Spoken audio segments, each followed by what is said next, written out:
Мерси, мерси. Уважаеми зрители, в началото ви говорихме за войната, която баретите ни водят с полудиви крави в Странджа. Но преди няколко дни в Бургас се разигра истинско сражение. Макар че и това медиите и държавата го изкараха истинско, но това, за което сега ще ви говорим, си е съвсем истинско, да. Членове на религиозното движение Свидетели на Яхова бяха нападнати и бити от активисти на ВМРО и на футболни отбори, между другото. Да, някакви хора направиха контрамитинг и ги понабиха. Да.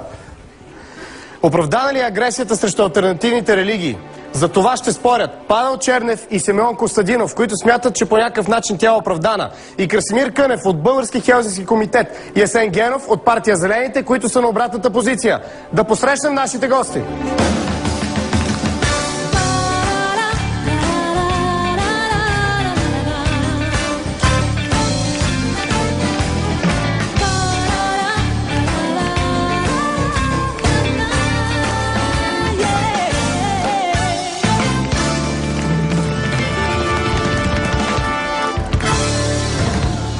Добър вечер, заповядайте. Имаме двата отбора. Ние, деца вика, доста в години сме участвали в нещо такова, тъй че знаем какво ни предстои.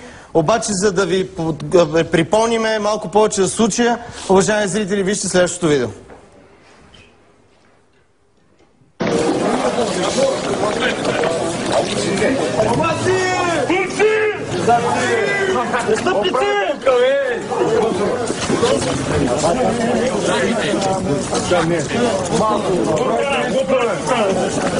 Стига, трот.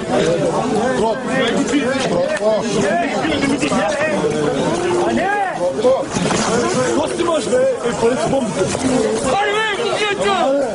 Аре, пари с бомбите, скарайте, аре!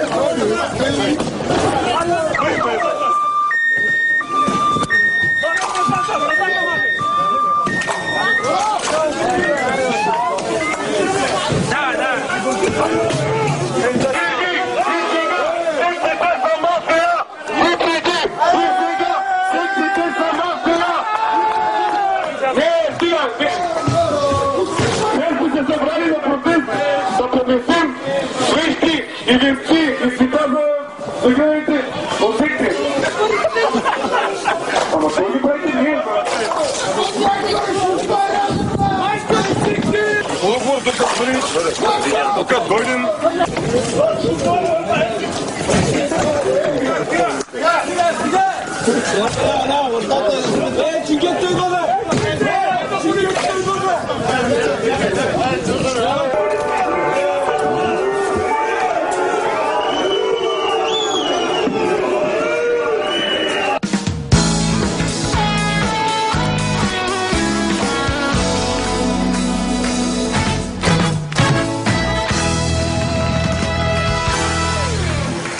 Така, вероятно е най-добре да започнем с представителя на ВМРО. Какво също се случи на 17 април? Случи се това, че един съвсем легален, мирен протест, свикан от местната организация на ВМРО в Бургас, срещу честването, така нареченото честване смъртта на Христос от обществено опасната секта Свидетели на Яхова, се превърна в нещо, което излезе извън контрол, благодарение на елементи, които се присъединиха към въпросния протест, без да бъдат канени, тъй като той беше отворен. Той беше официално организиран по Фейсбук, различни социални мрежи. Всеки беше поканен, всеки, който си желаеше, може да присъства и да изрази позиция. А законен ли беше вашия протест? Имате ли разрешение да организирате По закона за митингите, шествията и манифестациите, за такива публични прояви не се иска разрешение. Режима е уведомителен, не разрешителен. Изиска само уведомление до общината. Нищо повече. Господин Чернев, видяхте това видео. Как ще бихте го коментирал? Аз се чуда какъв въпрос да задам, защото съм смразен. Аз съм го гледал вече 10 пъти и всеки път, като гледам, пак съм смразен, затова ви мога вие да го коментирате.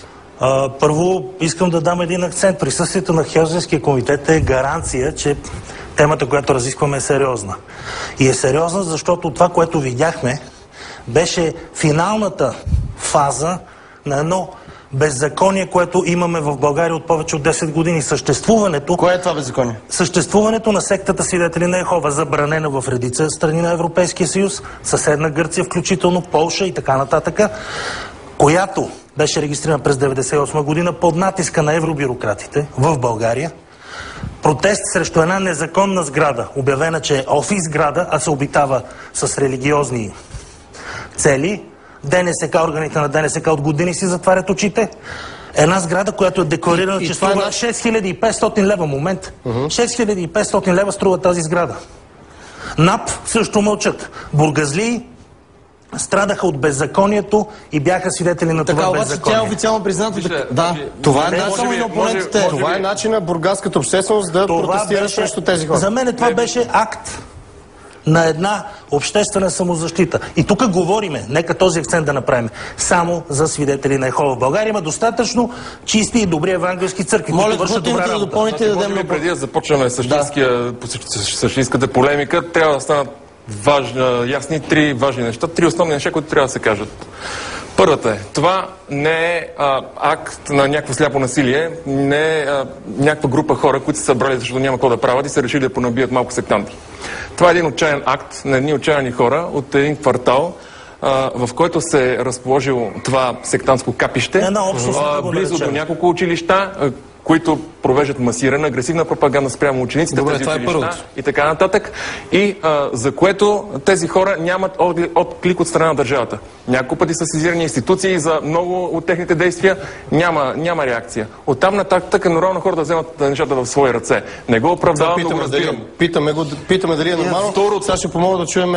Само още две кратки неща. Да, само да върви по-като диалог, по-бързи да бъдем. Второто, тук не става дума и се прокара в медиите една погрешата за че става дума за един много кротки хрисими хора. Вижте, това е една обществено опасна секта. Това по същество дори не е конфесия. Това е едно подривно движение.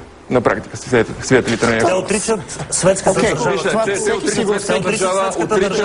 Отричат обществения, социалния строй, отричат държавните символи, кръвополиването и какво ли не. За да изслушаме и опонентите.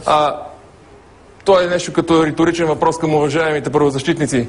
Защо вдигат вой до небесата, когато биват ударени няколко шамара на няколко сектанта и са улюшени няколко стени на един... Това дори не е молитвен дом. Тъй като това също трябва да знае, свидетелите на Йехова, те не са регистрирани като вероизповедание. Те са регистрирани по закона за родителство и семейството. Третото ще го уточним. Третото е, защо не вдигнат глас, когато в смесените региони всеки ден десетки български православни параклиси, манастири, църкви биват разрушавани, осквернявани и биват нарушавани нарочно на религиозна основа. Чувствате се свободни да взимате думата и двете страни, защото така че това е сблъсък. Давайте се. Вашата позиция по това, което се случи на 17. Да. Значи, нашата позиция ние заявихме преди няколко дни в една специална декларация. Това е едно изключително сериозно престъпление и то трябва да се третира като такова. С нищо не провокирана атака срещу една религиозна общност, законно регистрирана в България, законно регистрирана във всички страни на Европейския съюз. Това изобщо не е вярно, че е забранена в Гърция, че е забранена в която и да било друга страна. Гърция могат да функционират само в университетските. Това не е вярно. Тя е регистрирана законно във всички страни на Европейския съюз и изобщо във всички цивилизовани страни. Няма единна правна уредба. Не дейте така да говорите. Не дейте да говорите сега неща, които не разбирате и заблуждавате и хората. България не ги е регистрирала на празно. Важното е принципно, оправдавате ли по някакъв начин това, което се случи? Как може да се оправдае едно такова престъпление? Това е, според мен, най-тежкото престъпление от подобен характер от началото на демократичните промени. Атаки срещу религиозни общности, срещу хора, срещу храмове е имало винаги. Но 10 души ранени. Да, например, в една нищо не провокирана атака. Един човек в болницата с счупени кости на лицето. Няколко души хоспитализирани за по-кратко време. Нищо подобно в България от началото на демократичните промени до сега не е имало. И аз се чудя тук на тези хора, които стоят срещу мен, как е възможно такова нещо да се оправдае. Господин Чернев е юрист, нали, той, предполагам, си дава сметка за какво става дума. Въпросът е, има за тежестта на това деяние и как може да се оправдават жертвите на това тежко престъпление за това, което те са претърпели. Това е нечувано. Това е нацистка пропаганда направо. Господин Кънев, успокойте малко. Нацистите оправдаваха своите престъпления със своите Той жертви. каза, разбирам ги, но не ги оправдавам, което е такова. Нека да направим един много семпъл анализ на това, което се случи. Говориме за погром. Говориме за действия, които са квалифицирани от наказателния кодекс като престъпления срещу правата на гражданите. Член 162, вие сте наказателен адвокат, би трябвало да го знаете, това господин Чернев. Говориме за наказания, за престъпления срещу свободата на вероизповеданието, за проповядване на религиозна омраза. Действия, които са класифицирани като престъпления по член 164 от наказателния кодекс. Доживяхме в България зелените да ми говорят като прокурори. Ако обичате да не ме прекъсвате. Ако не ме... Зелените говорят като прокурори, защото са нарушени човешки права и защото прокуратурата вече трети или четвърти ден бездейства. Има ли повдигнати наказания? Един футболен хулиган, ако могат да го осъдят за 2 дена по бързата процедура, защо няма осъдени хора за погром? За погром на частна собственост, за физически телесни повреди, които могат да бъдат, да се окажат средни или тежки, дори зависи колко сериозно са счупени лицевите кости. Окей, може би не съм достатъчно квалифициран в терминологията, но говориме за погром. Искате ли си говорим наистина за погром? На една политическа... За какво става дума наистина? Искате ли си говорим наистина за погром? Господине, Вие в село Мечка ходили ли сте? една политическа партия. Говорим за конкретен казус в момента. Там има погром на частна собственост, на чест, достоинство, на възрастни българи, които живеят там. Всеки ден. Говорим в момента, тя не е извършена. Ако има такова нещо, то не е извършено от последователите на тази религиозна общност. Точка по въпроса. Какво е провокирало това напрежение? Това е важното. Каква е вашата теория? Провокирано е, че аз с това започнах. Свидетели на Йехова е обществено опасна секта. По същество подривно движение, което подрива устоите, националните, държавни устои на всяко едно общество.